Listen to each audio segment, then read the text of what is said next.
wani ngajar karo Durna bapakku aku musuhe.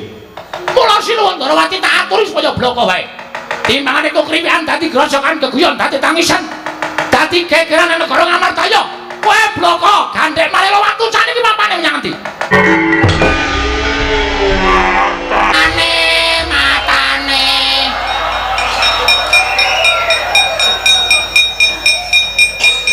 Durna. Jaluk ngapura.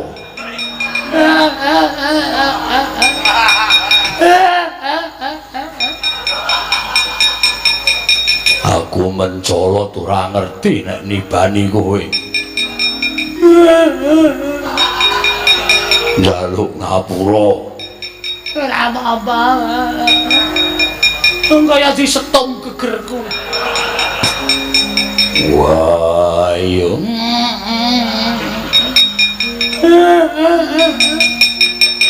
Terus piye? Senjaki saka kono ngantemi aku. Terus piye? Aku nek tak tinggal ning kene kowe nguyah Setyaki, Antasena teko Bancan. Aku nguyah Antasena, Senjaki teko entuk undangan genduren. Brus sampe naik dhewe. Aku kaya ingkung.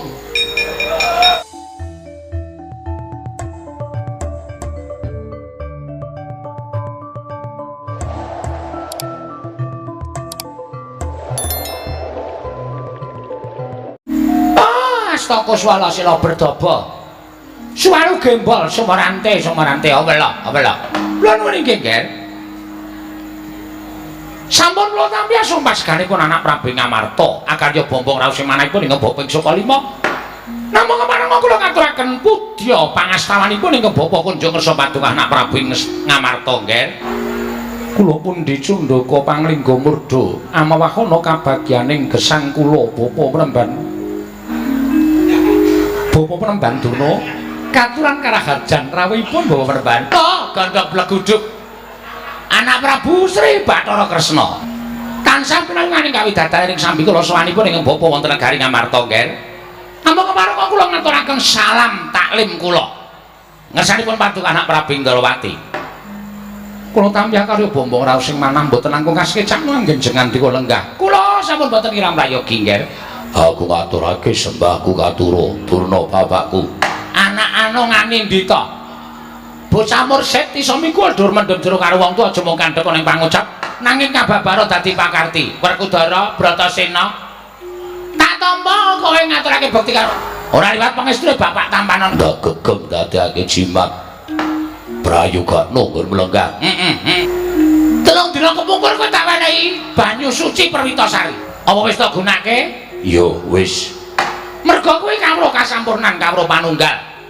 Aja nganti sembrono nggonmu menehake kawruh mau marang sak dingah wong merga yen to wong sing tak wenehi kawruh mau katabetan rasa angkara murka. Wekasan kawruh mau mung bakal ngobar jagat saisine. Nek wong mau duwe rasa becik, atine apik, bebudene ya becik. Mbok wenehi kawruh mau bakal babar katentremaning jagat raya. Bapa Pramban kula ngaturaken bekti kula kunjuk. Anakku murid sing bagus dhewe Janaka. Pangestune bapak tampanana ya Janaka. Kula pun dinggo jimat paripe dayana ing kasantosan. Piye Sembadra rek apik-apik wae to? Pangestunipun Bapa Durna tansah pinayungan ing kesarasan. Syukur-syukur. Manuhara tasih pinaringan waras. Larasati. Sedaya pinaringan kesarasan. Sing jelas sing endi? Mboten wonten. Syukur. Sing jeneng bojo kuwi apike ditresnani ya Janaka. Inggih. Kudu adil lahir lan batine. Bapa Pramban ngaturaken bekti kula kunjuk. Bapa Pramban kula ngaturaken bekti kula kunjuk. Oh, nek kula sedewa tak tampa. Pangestuku tampanana ya kembar. Kula pun dinggo jimat paripe. Lho nggih, kula pun dinggo jimat paripe Bapa Pramban. Setyaki wonten timbalan. Kok ora mbageke Begawan Durna mangke kemawon babar pisan wonten ing Jawi. Ning jaba ngopo? Mangke menika perkawis kula. Ora apa-apa Setyaki kok ora mbageke aku ora apa-apa. Nek pancen nggonmu karo gedeng karo aku nganti tekan lahir batin, nganti ana wong tuwa teko ning negara Ngamarta kowe tanpa mbageke tanpa segu, kowe tanpa mbageke karo Begawan Durna ora apa-apa. Sapa sing ora mbageke ora ngerti tata krama karo wong tuwa bakal entuk welaking dewa. Setyaki aja nganti gaweku cemas maning nata Indrawati mbagekno sing apik-apik. Begawan Durna sami harja rawuhipun Slamet Setyaki. syukur. Lho. Mbaya ngaturake sembah sungkem ngono lho. Sembah sungkem kula kunjuk. Ngono ra gawe paraming atiku. Mengestu tampan ana Setyaki. Kula tampi dawa sami-sami. Syukur. Bapa Menembang Durna. Wonten dawuh, Ken. Wonten wigatos menapa dene jengandika kepareng rawuh. Menapa saking keperluanipun Bapa Menembang Durna piyambak menapa dipun utus dening Kaka Prabu Duryudana. Ngaten nggih, Ken. Kemang kula badhe mundhar kusa paduka anak Prabu Puntadewa. Sewu lepat diagung pangaksami. Menawi wonten lepat ngaturipun ing Bapa ing Sukalima kepareng ngangul birna sih samudra pangaksami. Menika istipun ngaten. Sowan kula menika boten saking pikajengan kula piyambak, namung kula menika dapur dipun utus dening anak Prabu Duryudana. Sampun wonten 3 candra etang kelenggane nggo dinten sak mangke menika. Negaring Ngastina menika kados nganti newelaking Jawata. Negaring Ngastina menika kados nampi pegebluk. Kathah para kawula enjing sakit sonten ketiwasan, sonten sakit enjing kapraloya. Monggo sedaya tetanduran tanentuh ingkang dipun tandur wonten Negaring Ngastina menika sami anggagangaken boten saged tukul angrembaka. Toya-toya sendang sami asat. Monggo ketiban ketiga ngerak angagak-agak. Ingkang satemah Negaring Ngastina menika kirang toya kirang boga. Bekasan damel cintranganipun para kawula sak Negaring Ngastina. Dumadakan katrak inggih menika sak kathahing sesakit ingkang tumanduk dhateng sangganing para kawula. Mila mboten maneh menawi Negaring Ngastina menika kawulanipun kathah ingkang nandhang sakit enjing sakit sonten ketiwasan, sonten sakit enjing kapraloya. Dengan menawi rawuh wonten Negaring Ngastina mriksani kawontenan Negaring Ngastina menika kula nuwun sewu ngelus dada. Kula piyambak mboten mentala nyuwurupi dhateng kawontenan Negaring Ngastina. Kathah para among tani ingkang boten saged panen bekasan kekirangan boga tumunten nandhang sakit sasampunipun enjing sakit boten saged dipun tulung sonten tentu pecah. Sampun kathah pinten-pinten kawula Negaring Ngastina ingkang dados korban dumados ing pagebluk ing manduk wonten Negaring Ngastina. Kula piyambak boten mentala kok nyumurupi dhateng kawontenanipun Negaring Ngastina menika. Mergi kawula menika nuwun sewu enjing nyambut damel sonten boten menapa-menapa menika pecah. Monggo mboten mawi sakit. Wonten ingkang enjing budal wonten ing sawah ngluku garu lukunipun wonten ing pesawahan. Sonten monggo mboten wonten menapa-menapa namung ora dimasuk angin ngaten terus pecah. Kawontenan kados mengaten menika cangkir kathah. Bakul enjing dodolanipun laris. Mboten kanthi kang nyono-nyono, namung klilipen kok pecah. Lho, namung klilipen Bapak. Iki klilipen watu sak truk. Menapa boten mengerikan? Menika marambah mangaping-kaping. Wah, mboten namung para among tani najan sedaya para nayaka ugi ngaten. Nayaka ugi kok kathah ingkang kondur saking kewajibanipun minangka dados nayakaning raja, mboten nganti kang nyono-nyono. Enjing wangsul wonten griya sonten sakit, enjingipun pecah. Pokokipun mboten ngantos ngangge petangan dina. Nggih. Tumuli anak Prabu Duryudana paring dawuh kaliyan kula, Bapak Durna, panjenengan menika dados pujanganing Praja ing Ngastina. Kula aturi manekung dhateng panguwasaning dewa. Nyuwun ngersanipun dewa supados paring wengan. Kados pundi caranipun supados Negaring Ngastina menika waluya nirmala temah jati, jati temah mulya. Tumunten wonten ing dinten Sukra Kasih ingkang kepengker kula minggah wonten ing sanggar pelanggatan. Kula minggah wonten ing sanggar pamujan manembah dhateng panguwasaning Dat Kamurweng Dat. Nampi menganing dewa nalika semanten wonten dewa ingkang mudhun merpeki dhateng jasad kula.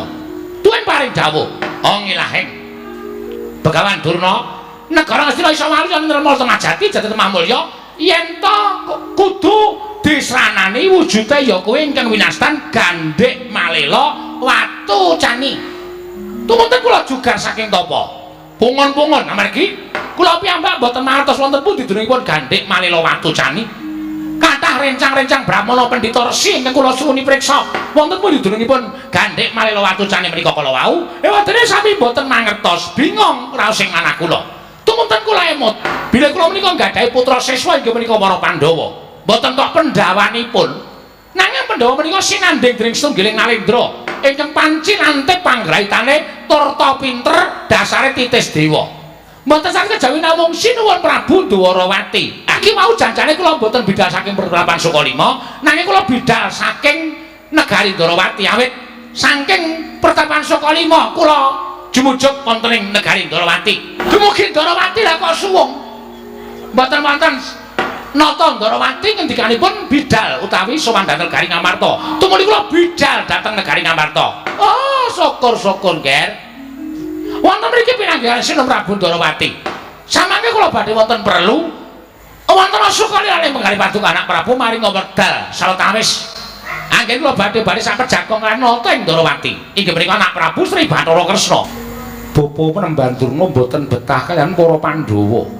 Namung betah kaliyan paduka Kanjeng Koko Prabu ing Dwarawati. Betah kaliyan kula inggih kasinggihan menapa Koko Prabu. Menapa dipun keparengaken sawetawis kula radi majeng anggen kula ngabiyantara. Kula borongaken Purbawasana nasta paduka Kanjeng Koko Prabu. Lah, sakmenika kula nyuwun keterangan. Gandhek Malela Watucani menika kula nuwun sewu, papanipun wonten pundi? Nuwun sewu. Nadyan kula mangertos nanging kula mboten badhe mujuk atur. Lho, sebabipun menapa? Sebabipun menika badhe kinarya sarana syarat Nyai Prabu anggenipun badhe bangun Purabasuyasa. Mangke piye to? Nyawanipun tiang-tiang Ngastina. Nyawanipun tiang-tiang kawula sanegari Sina minggahing para nayaka lan punggawa. Lah kok panjenengan badhe mentala nyumurupi dhateng pejahipun para kawula Ngastina? Kula nuwun sewu, sing dadi Ratu Ngastina menika sinten? Anak Prabu Duryudana. Lah inggih, menika pakaryanipun ratu. Ratu ki wong kang sinambiran pakaryan nyekel kendho kencenging pernatan amis bajing ing negara ki ning pundhaking ratu.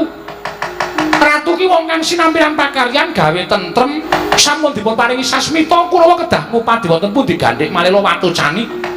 Ning ewa semanten lah kok nalindranipun boten purun ngulir budi ngasah kadewasan. Ngupadi wonten pundi drengipun Gandhik Malela menika kala wau. Kok dadak njaluk tulung wong kana-kana kula nuwun sewu. Apa kurawane sarta Ratu Ngastina kuwi wis padha ora weruh mripate apa piye? Apa mata batine wis padha wuta ing atase mung goleki Gandhik Malela Watucani kok dadak nyeroyo wong kana-kana. Menawi jengandika menika kula nuwun sewu menawa dados pujangganing Narendra ing Ngastina, panjenenganipun kok dados pujangganing negari Ngastina. Pendak-pendak wonten ribet, pendak-pendak wonten perkawis namung nyuwun pambiyantunipun tiyang sanes. Lajeng ginanipun menapa panjenengan dipun dapuk pujangga negari Ngastina Penemban. Ya kok dadi kaya ngono wis Sinuwun Dwarawati. Malah sampeyan lupute karo Begawan Durna. Oh, ora jumbo, ora padha karo kondange. Ora jumbo karo kawentaring Nata Dwarawati ing kondang titih Sanghyang Bathara Wisnu. Dewa sing tukang ngandung kabagyan, dewa sing tukang ngandung katentreman. Ning nyatane sampeyan ora iso gawe tentrem, sampeyan ora iso gawe bungah wong liya. Terus wonten pundi dununging Wisnu? Nek ngono Wisnu sing mapanane angganing Ratu Dwarawati menggara, ora ana nyatane. Nyatane sampeyan mentala nyumurupi pati ning para kawula sanegara Ngastina. Oh, Wisnu apa kaya ngono kuwi negare atu? Wani ngiyas karo Kanjeng Prabu ngalih-ngilani dadari Prabu Dwarawati. Jeleh nyawang jeglaring jagat semih rembulan ayo aja ngunek-unekke sembahku Setyaki sing ora trima. Kowe ngapa kowe? Aku ora ana masalah karo kowe kok. Yen pancen ora wani karo Setyaki aja pisan-pisan nguring-nguring karo Prabu Dwarawati.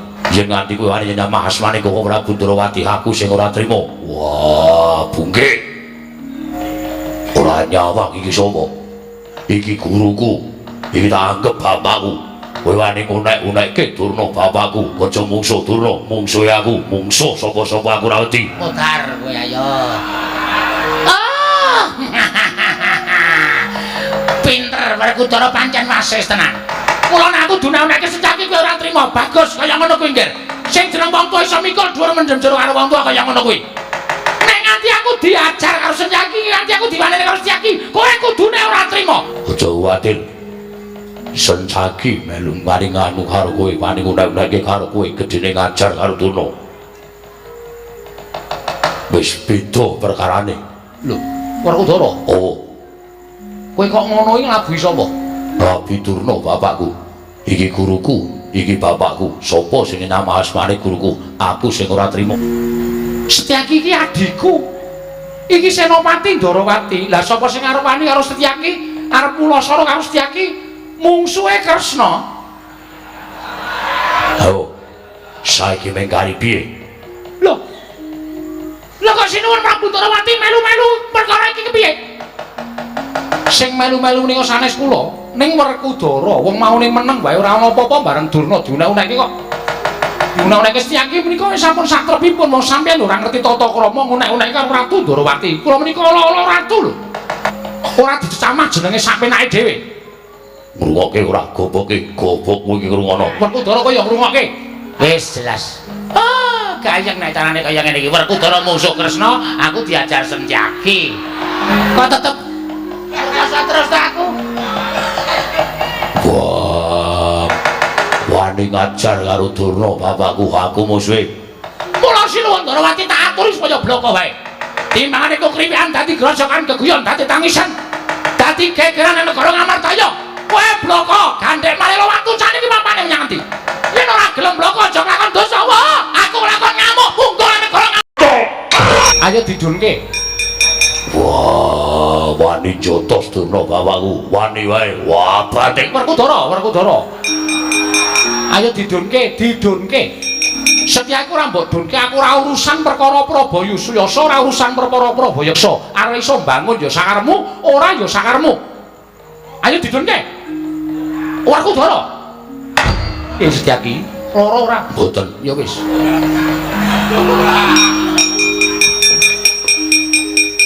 Wani jotos Durna bapakku, wani wae. Wah, wangsulan.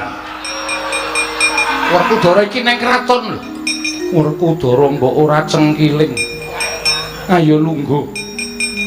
Ayo sing pernah ora pernah wis kono aturan dhewe negara Ngamarta aku tak mlebu kedaton. Kapok ora? Setyaki Wonten dawuh. Sesuk meneh aja ngono ya. Inggih. Ya dikapak-kapakno kowe iki salah. Wong nyatane aku ora utusan karo kowe takon jotos Durna kok tak jotos. Dasarmu apa? Pendhita cangkeme merat-merot. Jotos wae modal. Lah nek nganti kowe jotos kaya ngono kowe iki luput. Wong durung ana apa-apa, durung ana dawuh saka aku kok wis tok jotos. Kejaba nek aku wis dawuh karo kowe Setyaki Durna kuwi antemen, tok antem ora apa-apa. Lah rak matur nyuwun pangestu. Ya iki. Kula kuwatos. Jumangkaipun kadang kula nunggul pawenang sasampunipun Setyaki medal saking Datulaya. Menika mangke malah boten perkawis antawisipun ngadi kula kaliyan pun Begawan Durna nanging perkarane malah Werkudara karo Setyaki. Kepareng paduka lan ana kula nyuwun pamit madal paselan. Koko Prabu kula aturi saged nyirep dhateng kamurkanipun kadang kula ing Jodipati. Sasampunipun menika monggo kula aturi kula borongaken anggenipun angarantem babagan wewangunan Prabayusuyasa inggih Prabayaksa. Lan ana kula nyuwun pamit ngrumiyini medal paselan kula sumanggaken Si Adi kuwi uga siswaning Begawan Durna. Kok Si Adi ora murina Begawan Durna dicempalani kelawan Dimas Setyaki. Boten Koko Prabu. Mangke mindak malih boten prayogi krana kula mawi petangan. Bapa Penemban Durna sampun nyala wentah kaliyan Koko Prabu Ndarawati. Sampun saklimanipun menawi kadang kula ing garba rujipun Dimas Setyaki. Dumunten gadhahi soga ingkang kados mekaten nanging kadang Jodipati ingkang sajake banget nggone nganggep kelawan Begawan Durna kuwi suwijining mandhita ingkang ora nate keluputan. Mangke dipun pasrahaken dhateng Koko Prabu Ndarawati kula kinten boten badhe kecalan pamanggih Koko Prabu. Tatanen para kawula aja nganti kasemyok ing aradan pun Kakang kundur ngedaton sembah kula ingkang ndherekaken Jengkar Paduka budhana kang padha seba kaya wis ora ana dawuh maneh Kyai Arjuna. Koko Prabu mestu padha dawuh Paduka Kanjeng Koko Prabu. Lah kok dadi sampeyan malah metu njaba pagelaran njaba alun-alun negari Ngamarta kok nangis kaya cah cilik. Enten napa? Demate. Kula wis omong apa anane saring anak Prabu Puntadewa nyuwun ngampis Prabu Ndarawati supaya nyuwun priksa wonten muli durungipun gandhek malih watu cami. Ning Sinuwun Bathara Kresna mboten paring pangandikan kula nesu. Waduh. Nata Ndarawati kula unek-unekke.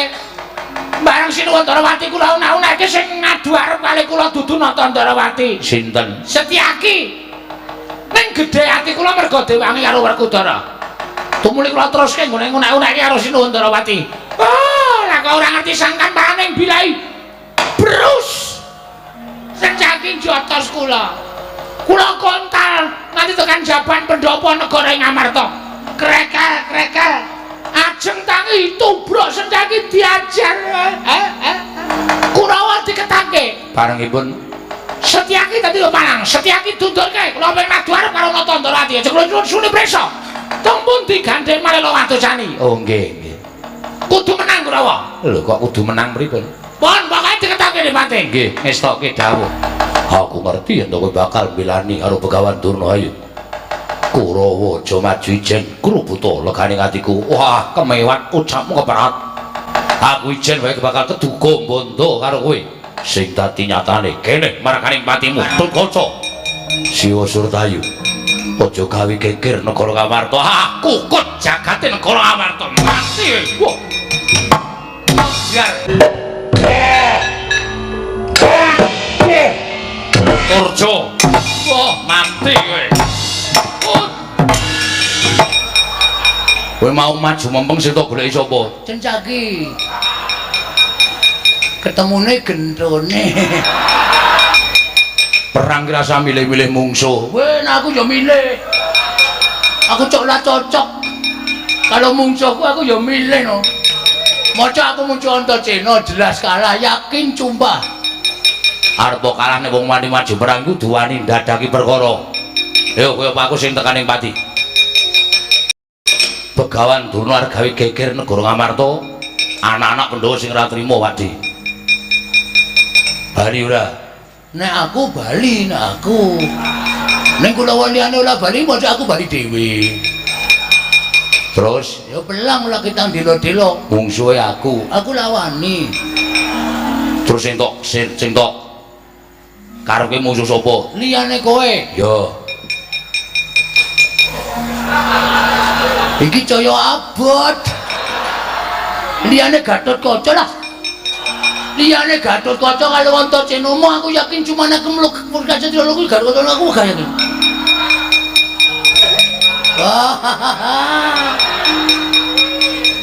Lumangsaku kok mungsuhe abot-abot iki.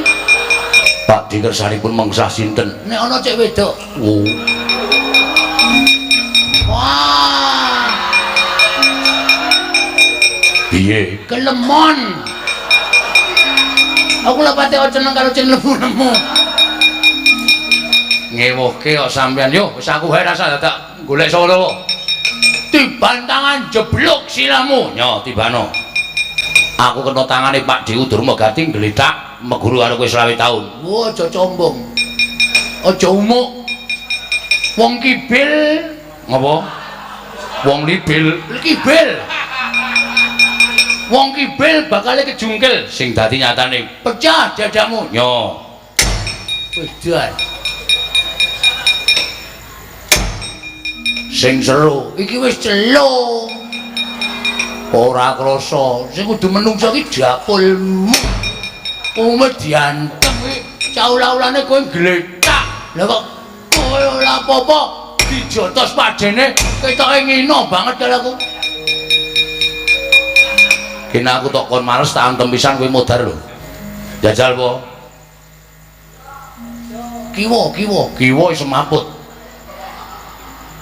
Wah, lekoco kabeh iki. Padahal aku wis kebacut ngantem ya. Heeh. Mongko hukume wong ngantem ku durung dibales. Nyo. Gage. Aku tok antem tekandeng pati trimo ora dadi Kulawa. Ayo. Ayo, aja racan dadak wige-wige, aja lagu-lagu. Dis ngono. Wes modal mbok ben, urip doyak-oyak utang kok. Modal ya ben. Sing gedhe pangapunmu ya Pakde. Ah, sing gedhe pangapunmu tak ngapula. Aku mati dijual gak ke anakku Antaséna anake Werkudara malemku tanpa pepindhan.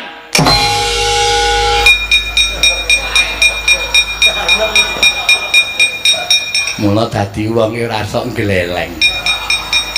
Aku wis deg-degan saka kono wis tak sawang Durmagati kok ngulungke sirahe ning ngarepe Antaséna iki cakahe wis edan kok ya. Lah ngandel ora. diantem pisan gledak kok. Dur. Urip apa mati le? Urip. Gini iso wangsulan. Setengah mati, Man. Urip ning setengah mati. Heeh. Mbok duripke meneh. Wis la ico. Aduh. Aduh. Waduh. Wah. Wah. Piye, maju po? Mbok mulih. Rumangsaku kok Kurawa kok werna-werna ra. Sapa sing arep maju? Citraksi. Nggih, Man. Maju po? Ngomong suwe. Antasena ana, Gatotkaca ana, Antarjana, Setyaki ana. Wedyan. Wani karo sapa? Aku wedi kabeh.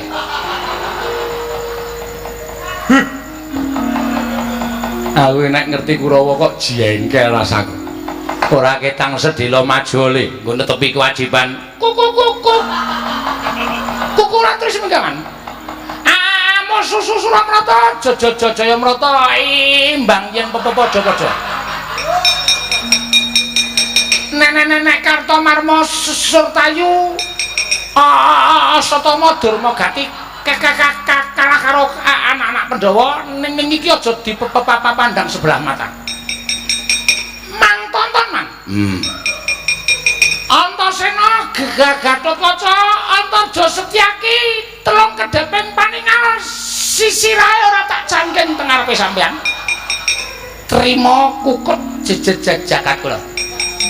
Iya ora ming omongan bayi lho, ya omongan wong tua lho. Lho, wong tua. Mamang tonton. Labrake apean. Setyaki. Dasar Pranyata. Citraksi. Iya. Arep ngopo? Ngelabrak dapurmu. Kowe aja gembelo siramu, gegleleng pacakmu ki iso ngangalake Kartomarma medhot janji. Satama. Karo Durmagati toto kalahke. Neng Citraksi iki senopati sesungguhnya. Arep ngopo? Tiban tangan jeblok siramu. Mati jeneng aku. Anggape aku iso tok timblis kok. Nenek-nenek liyane mangsa bodho. Nenek-nenek aku aja tok gawe sesakepe enakmu, Dik. Pakde Citraksi. Aku dudu pakdemu. Siwa. Siwa sapa? Siwa tentrem apa? Lakon mati dening aku. Gimer siramu. Wong Sarja. Antarja kok wong Sarja. Iya. Kowe termasuk mungsuhku. Edyan mboten nginten menawi Pakde Citraksi dalu menika ngedap-edapi. Apa panjang? Sasa ora-orane aku wis meguru nang Mak Irot. Mula titik natah mendat jiji nara menter. Kowe nyoba tangane Citraksi. Moyo tibano. Mati dening aku. Iki sapa iki? Iki Pandhawa ya dudu, anak-anak Pandhawa ya dudu. Kowe sapa? Lha kok dadi kowe maju perang? Apa kowe kepengen tak sisirnake? Padha karo perjuangan.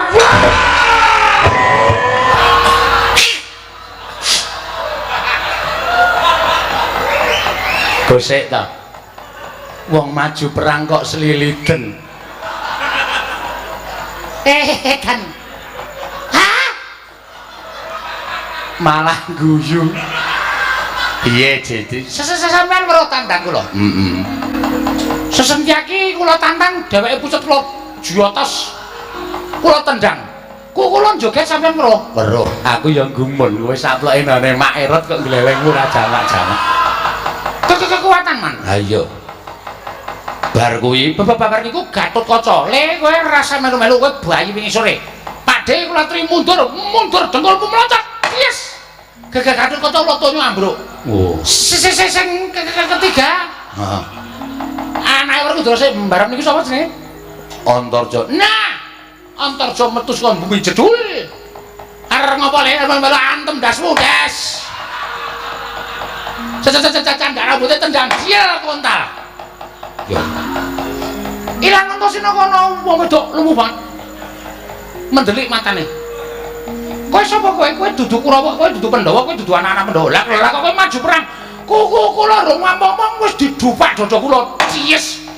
Wonten rai kula cies candak bangkan kula buante kene ngebuk. Bruk. Tele kula. Tele mangga. Barang kula kene kula awak kula diangkat set. Terus ngerti-ngerti mak slep. Kula setengah mati niku. Setengah semaput ning cangkem kula isih iso ngrasake. Kula ngoten kaya enak. Terus kula mempeng paman nun. Bareng entek kula ditendang. Dia rekane arep sijine. Nek riku ngomong, "Hes. Iki dienggo sengkune." Ngoten niku. Iki ra omong kosong lho iki. Mang bokteke. Nek nganti engko ngapus tak kepruk watu sirahmu. Ki mumpung aku haus lho iki. Mang bokteke nang botol mang tembung dhewe. Asli muni ngoten niku mbok kula yang arep ngapus ya mbok sumpah. Ajeng kula siji ajeng kula cekel niku ditampel tangan kula. Iki nggo sengkuni ngono. Taman sampean dingengi man. Iya. Dangane mulih nang Plasa Jenar.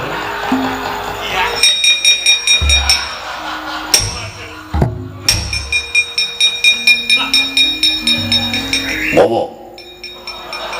Berak-belirik mripate.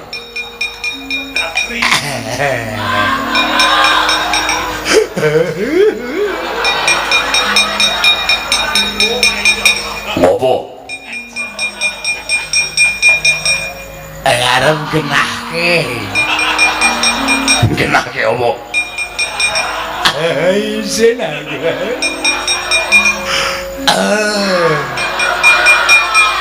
Jarene lho. Jarene opo? Jarene iki sing dicinggo aku. Sing aku.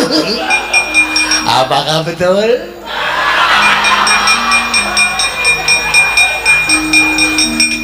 Wani kerasani gedene grayak ketok guluku. Maju tendang mutar. Ora masalah tendang. Kuwi sidong aku apa ora? Nek ora aku tak mulai. Ayo dhewe. Seger man, seger ndasmu.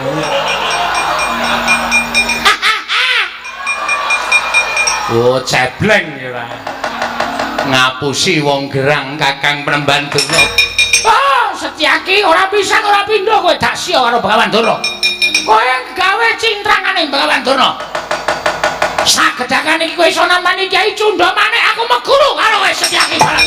Belajar kula nggih. Kok mlayu ngopo? Durna culika. Culikane ngasta Kyai Cundha Manik.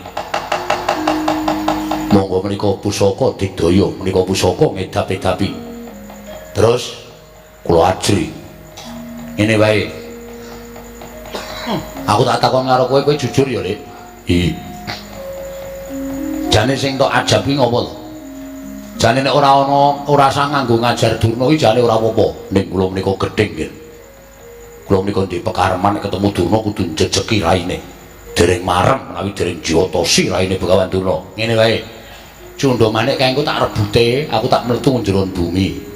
Ngene Durna Isra nggawa Cundha Manik ajaran sakpole ning kula ajri. Wedine menawi dipun rencangi ingkang Rama.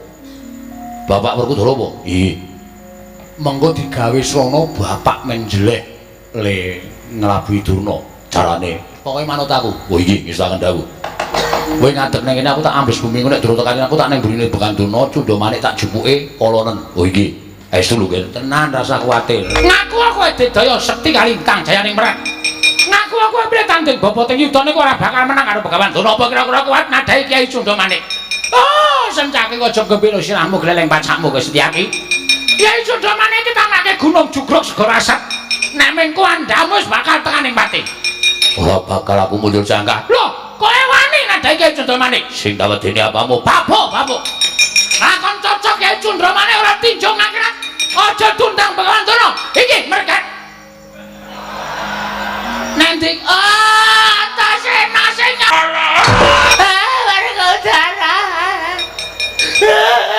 Kowe terlambat kowe Werkudara. Wah. Setyaki tak dugang modar. Glundung. Glundung kok isih lara aku Werkudara. Kowe jare mau mbelani karo aku ning kesuwen. Kowe dikapake Werna-werna. Dijotos, ditendang, dibentang. Banting. Dikeprok-keproke awakku. Aduh, lara tenan Werkudara. Minggiro Setyaki tak oyahe. Wani tak sio karo guruku. Wah, Setyaki tak banting modar. Banting. Setyaki dibanting. Doyak. Apa kowe lilo? Apa kowe ikhlas nek bapak gurumu Begawan Durna diajar sampe naik dhewe? Durna iki prita manyar-manyar kondang karo kengrat jagangan iki berbekal marang komandange Begawan Durna. Lah kok dadi medhika suwi-awi karo Setyaki. Doyak, Setyaki doyak, pateni. Wah, bungke. Karo Durna kuwi wis menangan Setyaki, ha. Wis dadi wong dokjeng, ha. Oh, kowe ora ngerti kowe diincem karo Werkudara. Kowe dioyak karo Werkudara. Canda karo Werkudara sabetke. Berbatan sumir kuwandamu Setyaki Marti, Durna tentrem, aman. Aja mbok anggap aku wong loro saudara terus saurupan. Nadan Werkudara kuwi wong Pandhawa ning dheweke tresna karo Mergo Werkudara ki nganggep aku ki bapa gurune, nganggep aku ki bapakne. Mati kowe, mati Setyaki. Setyaki mati, Durna ora ana ing bakal wani tumandang utawa njotosi karo Begawan Durna. Tentrem uripku ner ing Sambikala, cinakena kanugrahaning para Jawata. Amin ya rabbal alamin. Apa Mbah kok bengok-bengok?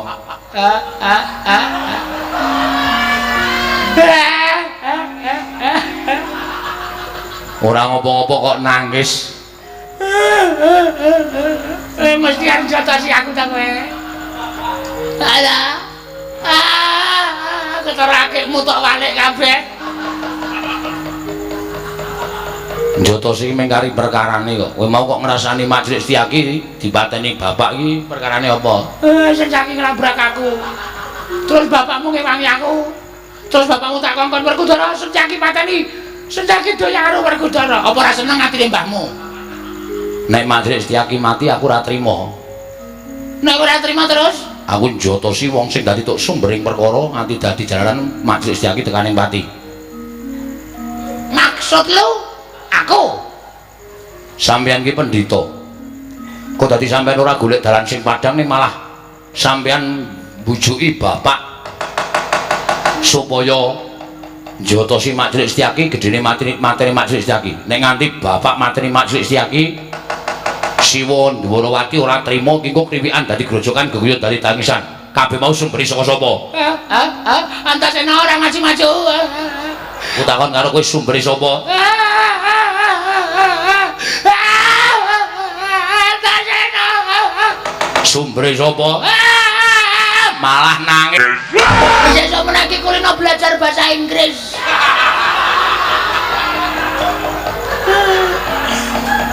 Lah ngopo? Aku wis bengok Werkudara, help me.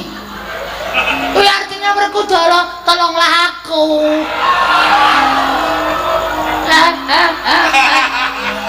Kowe ora paham. Aku ngerti ku wong ming ngoyak Setyaki kok nganggo helm. Help me. Tolong aku. Mulang kowe kok ora tau mulang basa Inggris to Werkudara. Sopo sing ngajar kowe? Antasena. Antasena anak mulang ngajar aku Werkudara.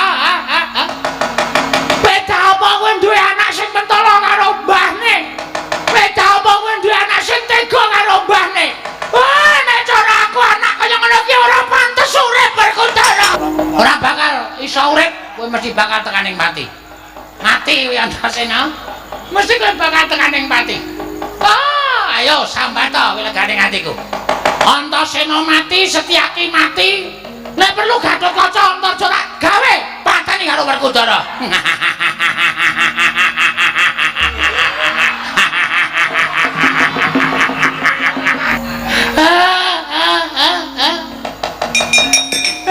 Sowo.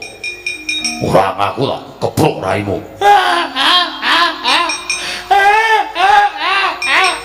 Setyaki wegah aku nang nganggo ngadeg barang ngono kuwi.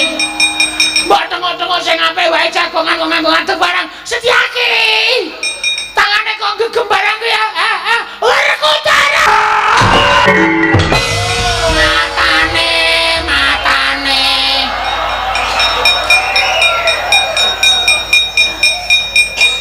Durna. Jaluk ngapura.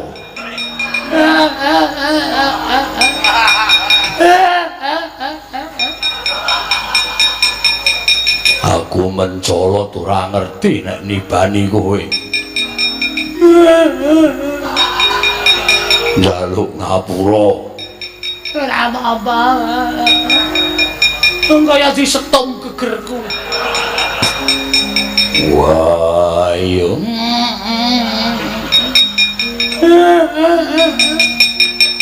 Terus piye? Sencaki saka kono ngantemi aku. Terus piye? Aku nek tak tinggal nang kene kowe ngoyak Setyaki, Antasena teko Bancan. Aku ngoyak Antasena, Sencaki teko entuk undangan genduren. Brus sampe naik dhewe. Aku kaya ingkung. Aku digendong Werkudara dijak ngoyak Setyaki karo Antasena. Wah, yo. Ini lak gendong. Wis dak. Mergane ora tak gendong aku kok ora salah kaya ngono kuwi aku gak. Ning ati diajar kowe mlayu dono aku diajar Sencaki. Kowe mlayu mlayu aku diajar Antasena. Aku apa tinggal bulan-bulanan aku. Aku bakal njaluk karo kowe aku slametno Werkudara. Iki kok ora tekan-tekan to Werkudara. Kok mlorot wae to. Lunyo aku kemringen. Dilap sik. Aku nggo wanduk cilik Werkudara. Gegermu ya manyan ya. Kelunyunan Werkudara. Yes. Nah, iki rada kepenak. Yo. Tak oyake. Oyan. Wah, Antasena mati dening aku wani karo mbahmu. Pateni Antasena mati. Yakin Werkudara. Kok tiba Werkudara? Jaluk ngapura. Cengengesan. Lendange ora bakoh.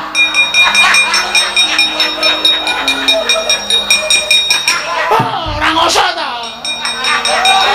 Mulane nyekel iki sing tenanan ndak merucut. Wah, ora sengaja. Untung nang kalen ora ana banyune. Setyaki tak oyake. Oh ya, Sek. Marai kesel. Antasena Setyaki Gatotkaca.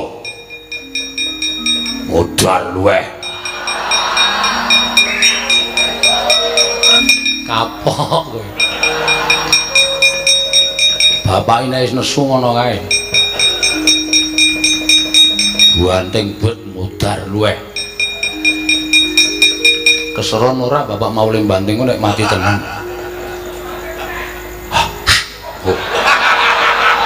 Wong urip karo mati ki anggere diabapi raine dhek mesti bales ngabapi. Rasah Kang. Wis satriya tenanan kene kaya aku guyon ra apa-apa.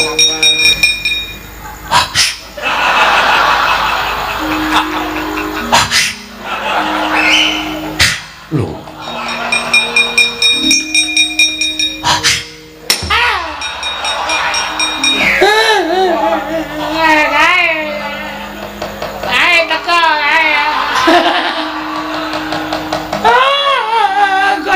Kudung selalu kebal semarante.